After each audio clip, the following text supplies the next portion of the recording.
Բարև ձեզ, Երկիր մեդիայի եթերում դուք դիտում եք իրավաբանական կլինիկան։ Այսօր խոսելու ենք մի թեմայի մասին, որը միաժամանակ եւ մարդասիրական է, եւ քաղաքական, եւ իրավական։ 4 հայգերու վերադարձը ավելի շատ հարցեր, քան պատասխաններ առաջացրեց։ Այս թեմայի մասին զրուցելու ենք իրավապաշտպան Սիրանուշ Սահակյանի հետ։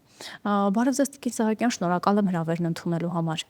Բարև ձեզ, ես էլ շնորհակալ եմ հրավերի համար։ Տիկին Սահակյան, մեր 4 վերադարձած անձինք ինչ իրավական կարգավիճակում են։ Միջազգային իրավունքն է կարգավորում նրանց կարգավիճակը հաշվի առնելով, որ կոնֆլիկտի հետևանքով են նրանք զրկվել ազատությունից եւ դասական առումով նրանք համարվում են գերիներ։ Իհարկե միջազգային մարդասիրական իրավունքը տարանջատում է քաղաքացիական անձին զինվորականից, ռազմականացված անձից եւ սա մարդասիրական իրավունքի կարեւորագույն սկզբունքներից է։ Հայրենադարձվածների մասով մենք կարող ենք հստակ ասել, որ նրանք քաղաքացիական անձիկ էին, ուստի դասական առումով գերիներ էին, այլ ոչ թե ռազմագերիներ։ Նրանք հակամարտության ընթացքում զենք չէին վերցրել եւ հակառակորդի դեմ ռազմականացված գործողություններ չէին կատարել։ Ուրեմն Վագիվ Խաչատրյանի գերեվարման հանգամանքները բոլորի շատ հայտնի էր։ Վերջինս հենց բլոկադայի ժամանակահատվածում առևանգվեց Կարմիր խաչի մեքենայից, ընդ որում այստեղ խախտվեց նաև Կարմիր խաչի միջազգային կոմիտեի իմունիտետը, որն արգելում էր այդ կազմակերպությանը պատկանող մեքենաներում, տարածքներում գործողություններ իրականացնելը, այդ թվում ձերբակալումներ, եւ մենք ունեինք նաև Գորին եւ Գևորգին, որոնք դեռևս 2020 թվականի նոյեմբերի 10-ին գերեվարվել էին այլ քաղաքացիական անձանց հետ, որևէ տեղեկություն նրանց զինվորական լինելու վերաբերյալ չկա եւ նշեմ, որ ադրբեջանական կողմն էլ նրանց պատժում էր բարեգործական գործունեության համար եւ որևէ կերպ չէին վերագրում հենց մարտական գործողություններով պայմանավորված արարքներ։ Եվ ունենք Վիգենին, ում ներկայացնում են որպես վարձկան, սակայն բոլորիս հայտնի է, որ նա եւս գերեվարվել էր Մարալի հետ, այսինքն նրանց մուտքը Շուշի պայմանավորված էր եղել անձնական իրեր դուրս բերելու հանգամանքներով եւ կրկին չկային ապացույցներ ռազմական գործողությունների մասնակցելու վերաբերյալ, դրա համար միջազգային մարդասիրական իրավունքի տեսանկյունից նրանք եղել են քաղաքացիական գերիներ, ում վերադարձի պարտականություն ուներ Ադրբեջանը եւ ավելին նշեմ, որ միջազգային մարդասիրական իրավունքը չի թույլատրում քաղաքացիական անձանց անմիջական գերեվարում, նրանք կարող են ներկալվել, այսինքն նրանց տեղաշարժը կարող է անվտանգային նկատառումներից սահմանափակվել, նրանք կարող են պահվել որոշակի տարածքներում, սակայն անազատությունը համահունչ չէ նրանց իրավական ռեժիմի հետ։ Սահակյան, սակայն մենք ունենք իրավիճակ, երբ նրանց վերաբերյալ կային քրեական վարույթներ Ադրբեջանի դատարանում։ Ինչ եղավ, ինչ իրավական կարգավիճակ փոխվեց Ադրբեջանի դատարանում, որ նրանք վերադարձան։ Ներպետական ընկալումների տեսանկյունից մենք իրավիճակի փոփոխություն չունենք, նրանք ըստ ադրբեջանական օրենսդրության համարվում են դատապարտվածներ, որոնց առնչությամբ նշանակված էին պատիժներ, ընդ որում ծանր պատժատեսակներ երկարատև ազատազրկման տեսքով, եւ եթե գործընթացը լիներ բացառապես իրավական, ապա նրանք կարող էին Հայաստանի Հանրապետությանը հանձնվել պատիժը կրելու նպատակով, բայց այն, որ այս անձանց ազատ արձակումը իրականացվեց հենց նման գործընթացով, սա եւս ցուցադրում է, որ նրանց Ադրբեջանում գտնվելը, նրանց ապօրինի դատավարությունների մաս դարձնելը եղել է ավելի շատ քաղաքական գործընթաց եւ չի տեղավորվել իրավական գործընթացների տրամաբանության ներքո։ Միջազգային մարդասիրական իրավունքը իհարկե թույլատրում է նաեւ գերիների եւ ռազմագերիների նկատմամբ դատավարությունների իրականացումը, բայց որոշակի սահմանափակ հանցագործությունների համար, օրինակ նրանք պետք է միջազգային բնույթի հանցագործություններ կատարած լինեն, ինչպես օրինակ պատերազմական հանցագործություններ, եւ բացառիկ դեպքերում սա կարող է արդարացնել ներպետական դատավարական գործընթացները, հակառակ պարագայում մարդասիրական իրավունքը արգելում է կարգավիճակի ուժով քրեական պատասխանատվության ենթարկել, այսինքն կոնֆլիկտի կողմի քաղաքացի լինելը կամ դրանով պայմանավորված կոնֆլիկտային զոնայում հայտնվելը չի կարող արդարացնել այս անձանց նկատմամբ իրենց էթնիկ պատկանելիության հիմքով պատժիչ գործողությունների իրականացումը։ Այստեղ ինչ դեր պետք է ունենար, քանի որ խոսք ամեն դեպքում տարիների մասին է 3, 4, 5 տարվա Ժնևյան կոնվենցիան եւ Ադրբեջանին այդ խախտման համար պատասխանատվություն չի սահմանվում։ Ժնևյան կոնվենցիաները տարանջատում են խախտումներ, սովորական խախտումներ եւ կան նաեւ կոպիտ, ծանր խախտումներ, էական կամ խախտումներ հասկացությունները եւ էական խախտումները դրանք նաեւ որակվում են որպես հանցագործություններ, մարդկության դեմ ուղղված հանցագործություններ, պատերազմական հանցագործություններ, օրինակ Ժնևյան կոնվենցիաները նախատեսում են, որ հակամարտության ակտիվ ֆազի ավարտից անմիջապես հետո պետությունները պարտավոր են ազատ արձակել գերիներին եւ ռազմագերիներին եւ մենք ունենք մի դրույթ, որը որպես պատերազմական հանցագործություն է որակում գերիների ազատման գործընթացի չարդարացված ձգձգումները։ Եթե կազմակերպչական տեսանկյունից հարցը կարգավորված է, դրանից զատ այլ նպատակներով այս անձանց ազատ արձակումը չի կարող անհարկի ձգձգվել եւ եթե նման ձգձգումներ տեղի են ունենում, դա դասական պատերազմական հանցագործություն է,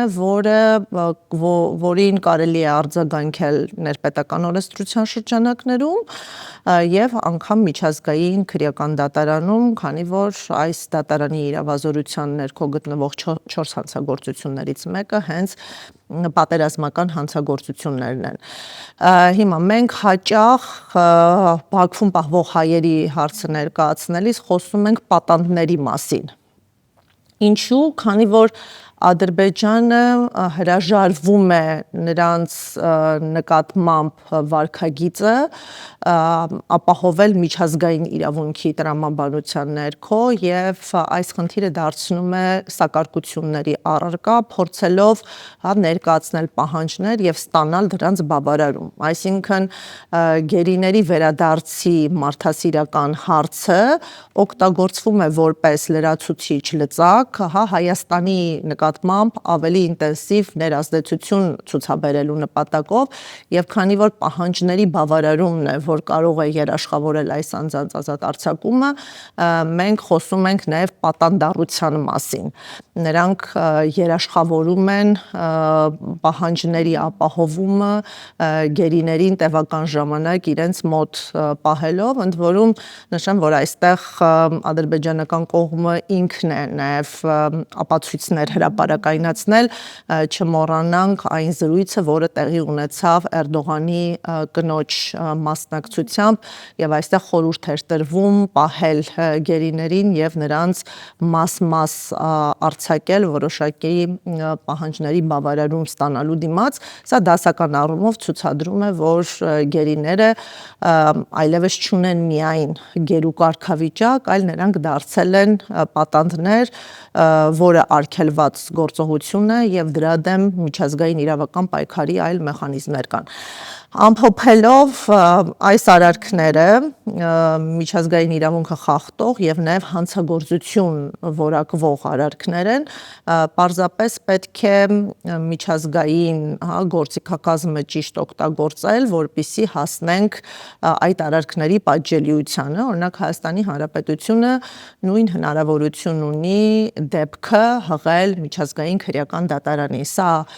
գոյություն ունեցող կայացված այդ միջազգային հայցերի մեջ ինչ են անում, էլի պատանդների մասը ավելի բարձրաձայնելու համար։ Այս պահին ընթացող դատական գործընթացներում խնդիրը արծարծված է, խնդիրը բարձրաձայնված է Արդարադատության միջազգային դատարանում, ընդ որում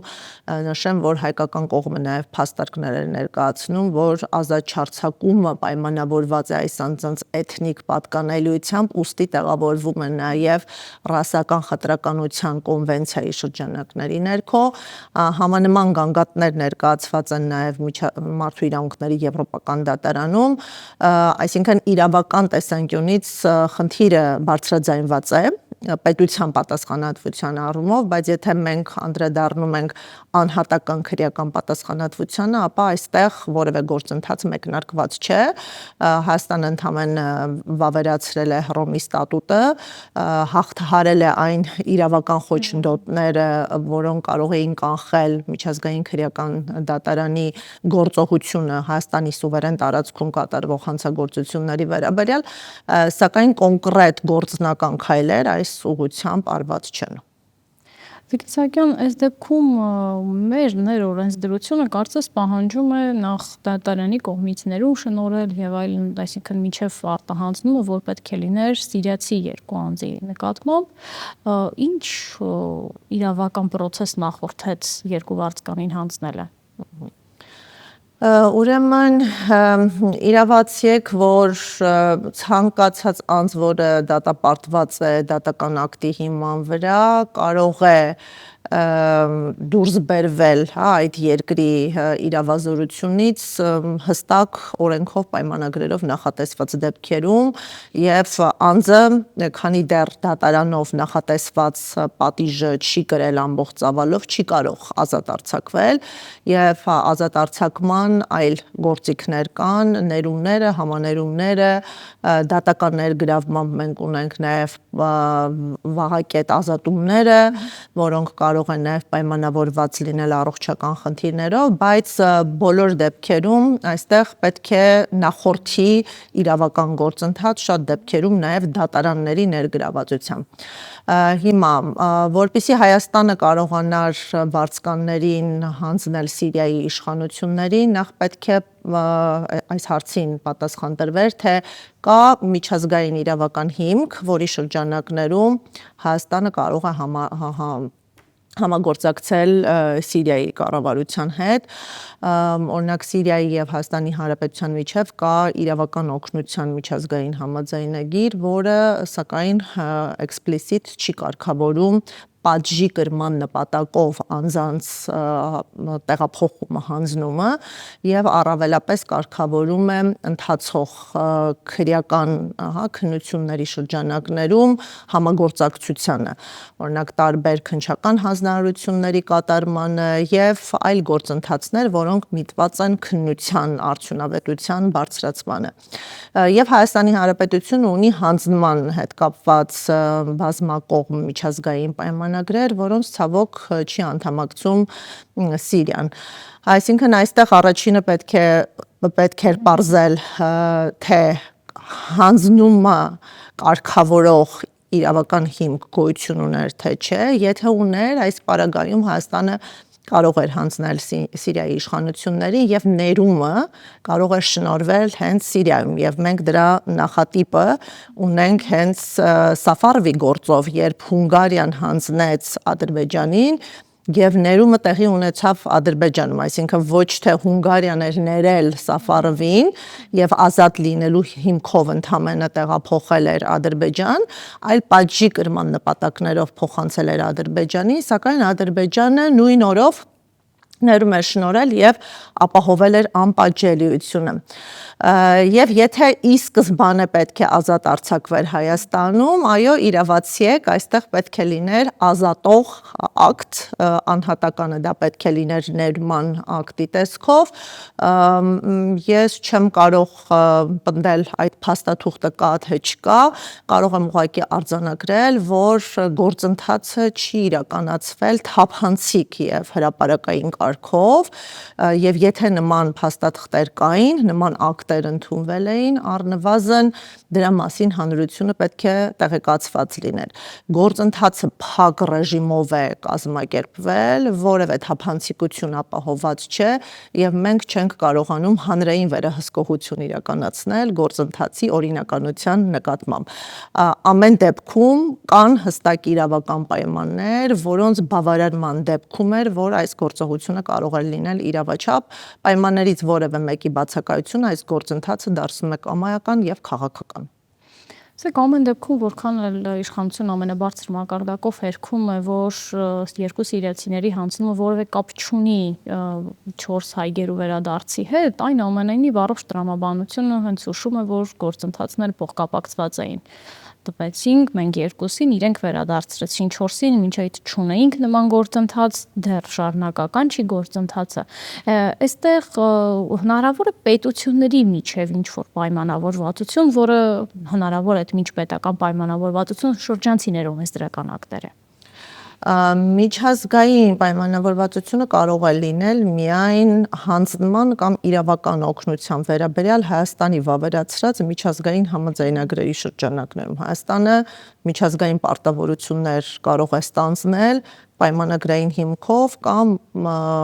միջազգային սովորույթային իրավունքի նորմերի ուժով։ Դրանից զատ Հայաստանի Հանրապետության համար չեն կարող պարտավորվածություններ ստեղծել եւ Հայաստանի Հանրապետությունը չի կարող նաեւ միակողմանի պարտավորություններ ձեռք բերել, որոնք կարող են խախտել Հայաստանի բազմակողմ միջազգային համաձայնագրերը կամ առհասարակ միջազգային իրավունքի պարտադիր նորմերը։ Հիմա այս պարագայում մենք չունենք Հայաստանի համար պարտավորություն ամրագրող նորմ եւ չենք կարող պնդել, որ ի կատարումն իր պարտավորությունների Հայաստանի Հանրապետությունը հանձնեց եւ այստեղ մի նրբերանգ էլ գոյություն ուներ, ընդհանրապես հանձնումը իրականացվում է տվյալ երկրի իշխանություններին, այսինքն Սիրիայի քաղաքացին կարող է հանձնվել պատժի հետագա կրման նպատակով Սիրիայի իշխանություններին, Հայաստանի Հանրապետության քաղաքացին ՀՀ իշխանություններին։ Հիմա Հայաստանը ունի ձևավորված հարաբերություններ Սիրիայի իշխանությունների հետ եւ հրապարակային է վերահաստատվում է այդ հարաբերությունների բարելավման մոտեցումը, սակայն մենք տեսնում ենք, որ նույն հանձնումը կազմակերպվում է Թուրքիայի իշխանությունների ներգրավման այն պետության, ում դեմ Հայաստանի Հանրապետությունը այս պահին դատական հայց ունի հենց վարձկանների ներգրավման հիմքով։ Չմոռանանք, որ Հայաստանի Հանրապետությունը թեև 4 դատական հայց ներկայացրել է Մարդու իրավունքների եվրոպական դատարանում ընդդեմ Ադրբեջանի, սակայն 2020 թվականի պատերազմում Թուրքիայի ներգրավվածության հիմքով մարդու իրավունքների խախտումների հայց է ներկայացրել ընդդեմ Թուրքիայի եւ մարդու իրավունքների խախտումները այդ գանգատում հիմնավորվում են վարձկանների ներգրավմամբ խոշտանգումներ, սպանություններ, գլխատումներ եւ այլն իրականացնելու տեսքով։ Եվ ստացվում է, որ վարձկանությունը, որը որպես կանոն պետության ներգրավվածությամբ կատարվող հանցագործություն է, Հայաստանը մի դեպքում իրավական գործընթացով փորձում է պայքարել, մյուս կողմից վարձկանության համար դատապարտվածին ոչ թե անմիջականորեն դեսպանատան կամ այլ ճանապարհով հանձնում է տվյալ երկրի իշխանություններին, այլ հենց Թուրքիային, ով իրականացրել էր արգելված հանցագործություն եւ որոնց գործողությունների հետևանքով մենք Արցախյան պատերազմի ընթացքում ունեցել ենք բազմաթիվ մարդու իրավունքների աղաղակող խախտումներ, գլխատումները, մուտիլացիան մարմնի անդամախեղումները հիմնականում հենց վարձկանների եւ ահաբեկչական մեթոդներ են, որոնք լայնորեն իրենց կիրառությունն են ունեցել թե 16 թվականի պատերազմի ժամանակ 4-օրյա եւ թե 44-օրյա պատերազմի ժամանակահատվածում։ Իսահակյան, այս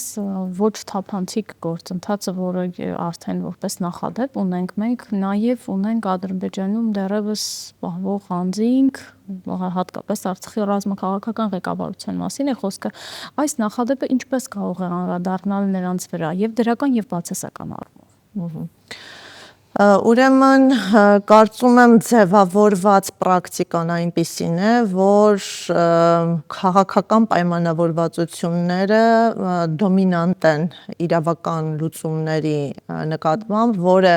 ցավոք սրտի բխում է նաև ներկա աշխարհաքաղաքական իրավիճակից, ցավոք մենք պետք է արձանագրենք, որ միջազգային իրավունքը ճգնաժամային փուլում է եւ ուժի գործոնը դոմինանտ է եւ հարկադրվում է այն պետություններին, որոնք հարաբերականորեն թույլ են եւ այստեղ որպես ավելի կենսունակ միջոց միջազգային նշանակության հարցեր լուծելու դառնում է քաղաքականությունը պարզապես պետք է գործոնները ճիշտ հաշվարկվեն, որպեսզի փոքր պետությունները կարողանան առաջ մղել իրենց ազգային շահերը կամ առնվազն կարողանան պաշտպանել սեփական քաղաքացիներին։ Հիմա այս պայմաններում մենք պետք է ընդունենք, որ գերիների վերադարձի հարցում մեծ է քաղաքական ֆակտորը եւ նաեւ ռազմաքաղաքական ղեկավարության վերադարձը պայմանավորված է լինելու այդ քաղաքական ֆակտորներում։ Դրականը այն է,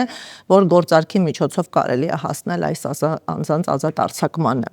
Անգամ Ադրբեջանի դատական ակտերը խոչընդոտ չեն այս անձանց ազատ արձակման համար։ Եթե ձեռք բերվեն պայմանավորվածություններ, շինծ ու դատավարությունները չեն կարող ապահովել ռազմաքաղաքական ղեկավարների ցմահ ազատազրկումը հենց ադրբեջանական բանտերում եւ կրկին մենք այստեղ նախադեպեր ունենք, օրինակ մենք ունենք, երբ 2023 թվականի դեկտեմբերին ադրբեջանական կողմը հայրենադարձրել է գերիներ, որոնք դատապարտված են եղել 6 տարի ազատազրկման, բայց առանց ազատազրկման ողջ չափը կրելու հայրենադարձվել են։ Եվ այստեղ կրկին իրավական գործընթացներ պահպանված չեն եղել պատժի կրման նպատակներով հանձնումը կամ ներումը հետագա հանձնումը, եւ այստեղ դրական այն է, որ շինծ ու դատավարությունները մեծ հաշվով խոչընդոտ չեն, որպեսզի Ադրբեջանը հայկական կողմին հանձնի այս անձանց։ Բայց քաղաքական մասը նաև խոցելի այն առումով, որ այստեղ արդարության սկզբունքները, իրավունքի սկզբունքները չեն իրացվում եւ դրան կարող են անհամաչափ սակարկությունների առարկա դառնալ եւ ադրբեջանական կողմը կարող է այստեղ ձգձգումներ իրականացնել, բայց իմ գնահատմամբ միջազգային գործընկերների ներգրավմամբ այս խնդիրը լուծելի է, հատկապես այն լուծելի է, երբ երկու պետությունները հրապարակային խոստում են հայտնում, որ իրենց հասարակություններին պատրաստում են խաղաղության եւ այդ խաղաղությունը հայ-ադրբեջանական կոնտեքստում ոչ թե իլյուզիա է, այլ իրականություն եւ եթե այս խոստումները պետք է երբևէ կյանքի կոչվեն, իմ գնահատմամբ դրանց իրացման ճանապարհը բացառապես հայ գերիների ազատ արձակումն է, այդ թվում ռազմաքաղաքական ղեկավարության, ուստի ցանկացած միջազգային դերակատար, ով հայտ է ներկայացնում ապահովել խաղաղության գործընթացը, առնվազն ունի քաղաքական եւ բարոյական պատասխանատվություն ապահովելու Բաքվում գտնվող գերիների ազատ արձակումը։ Ուստի իմ պատկերացմամբ հենց այս դերակատարների գործոնն է, որ հայկական կողմը պետք է ճիշտ կերպով օգտագործի եւ հասնի նրանց հեղինակության, նրանց ուժի միջոցով այս մարդասիրական հարցի լուծմանը։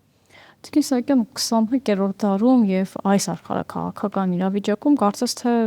ցանկացած գործընթաց ամենափոքր շփումն անգամ իրավական որևէ ձևակերպում է ունենում, չգիտեմ, ոնե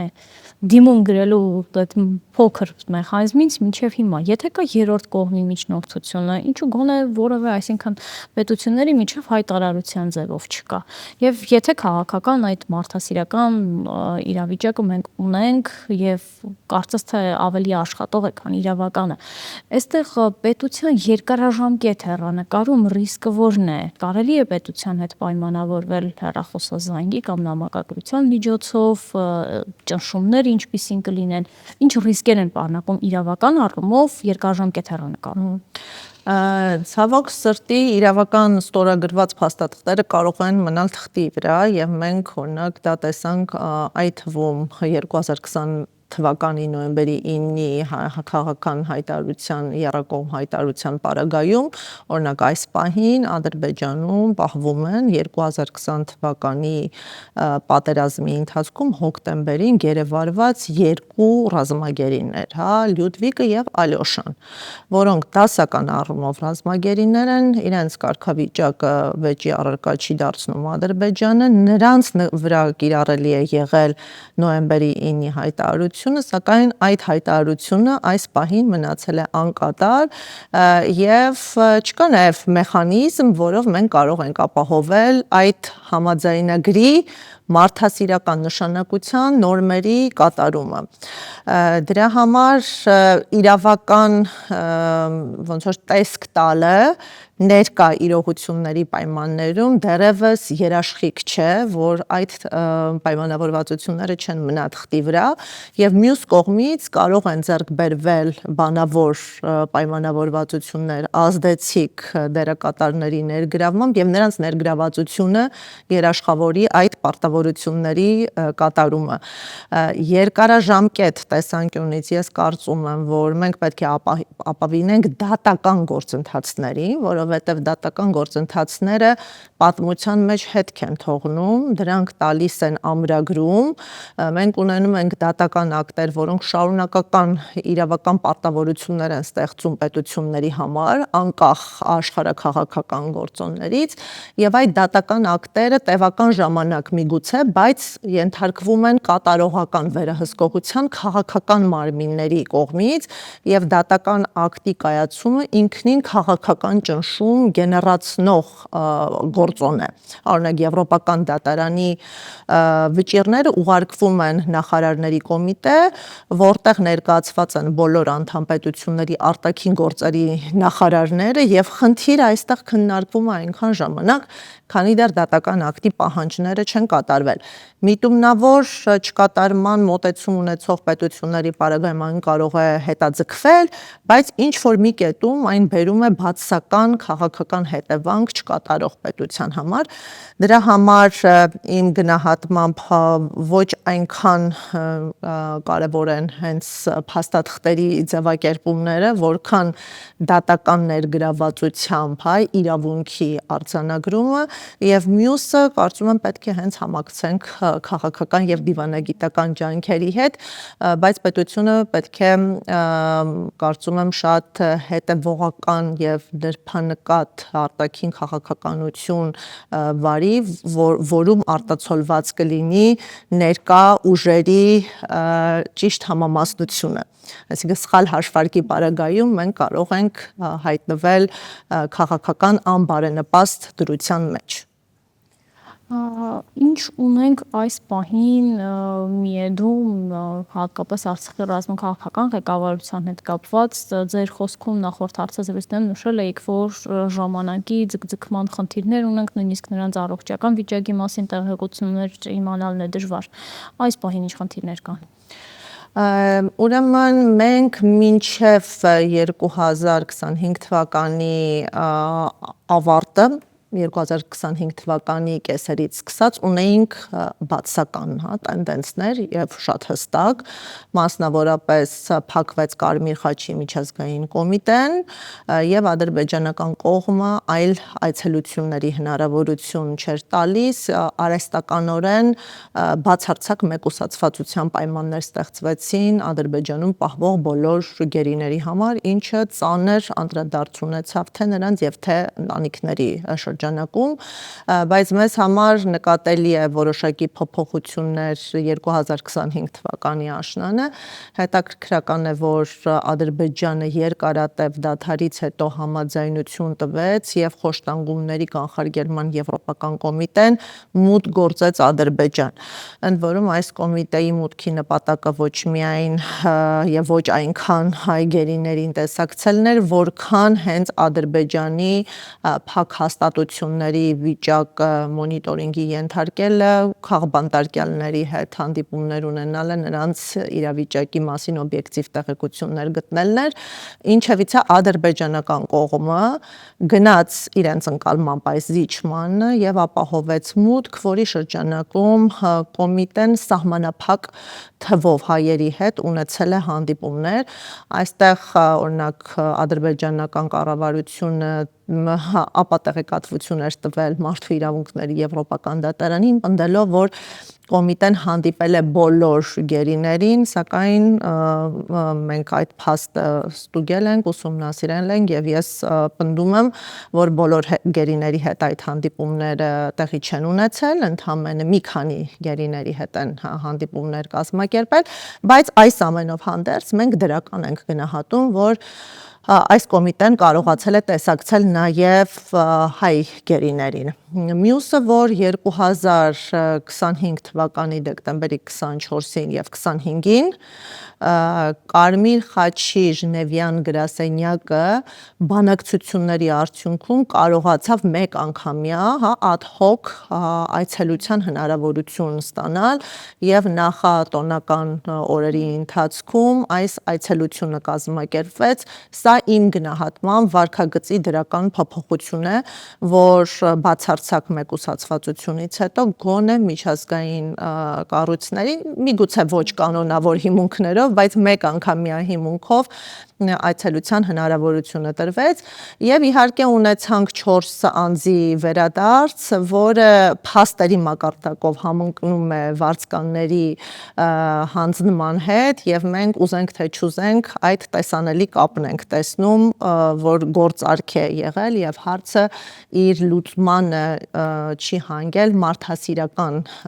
կանոնների տրամաբանության ներքո եւ այս ընթացքում մենք փաստորեն ունենք 19 գերիներ, այս պահի դրությամբ ունենք 19 գերիներ, մենք ակնկալում ենք, որ հունվարի վերջ եւ փետրվարի սկզբին Ադրբեջանը արդեն կհրապարակի դատավճիռներ, որը